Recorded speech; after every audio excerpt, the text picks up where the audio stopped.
Birinchi qism. Kichik o'zgarishlarning hayratlanarli kuchi va 1% qoidasi. James Clear o'zining Atom odatlar kitobining dastlabki qismida muvaffaqiyatga erishishning eng asosiy va ko'pincha e'tibordan chetda qoladigan siri juda kichik, ammo muntazam qadamlar haqida so'z yuritadi. Birinchi qismning asosiy g'oyasi shundan iboratki, biz hayotimizni o'zgartirish, katta yutuqlarga erishish uchun albatta ulkan, inqilobiy ishlar qilishimiz shart emas.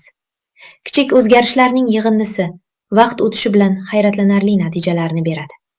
Buni muallif matematik aniqlikka ega bo'lgan 1% qoidasi orqali tushuntiradi. Agar siz har kuni o'z ustingizda ishlab, biron bir sohada kechagidan atigi 1% ga yaxshilansangiz, 1 yil oxiriga kelib taxminan 37 barobar kuchliroq, aqlliroq yoki samaraliroq bo'lasiz.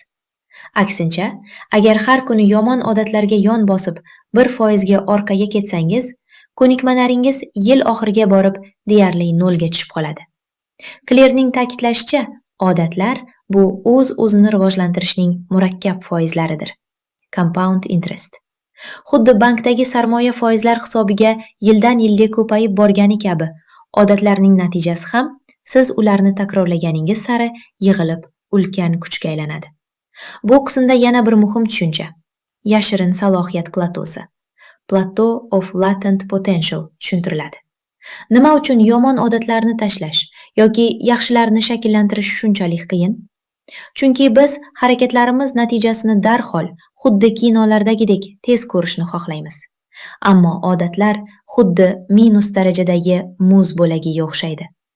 Xonani isitishni boshlasangiz, -10 dan -1 gradusgacha ko'zga ko'rinarli hech narsa o'zgarmaydi. Ammo harorat 0 ga yetganda muz birdan eriy boshlaydi. Sizning oldingi harakatlaringiz besamar ketmagan edi. Ular shunchaki katta o'zgarish uchun quvvat to'playotgandi. Odamlarning aksariyati aynan shu umidsizlik vodiysida, ya'ni qilingan mehnatning natijasi hali ko'rinmagan pallada taslim bo'lishadi va eski hayotiga qaytishadi. Birinchi qismning eng kuchli xulosasi maqsadlar, goals va tizimlar, systems o'rtasidagi farqqa qaratilgan. G'oliblar ham, mag'lublar ham bir xil maqsadlarga ega bo'lishadi. Masalan, musobaqada yutish yoki boyish. Demak, maqsadning o'zi muvaffaqiyatni kafolatlamaydi. Maqsad bu siz erishmoqchi bo'lgan yakuniy natija. Tizim esa o'sha natijaga olib boradigan kundalik jarayondir. Agar siz doim o'z maqsadlaringizni o'ylab, tizimni unutsangiz, vaqtinchalik yutuqlarga erishishingiz mumkin. Ammo doimiy o'sish uchun diqqatni tizimga qaratish lozim. Clearning mashhur iborasi bilan aytganda, siz o'z maqsadlaringiz darajasiga ko'tarilmaysiz, balki o'z tizimlaringiz darajasiga tushib qolasiz.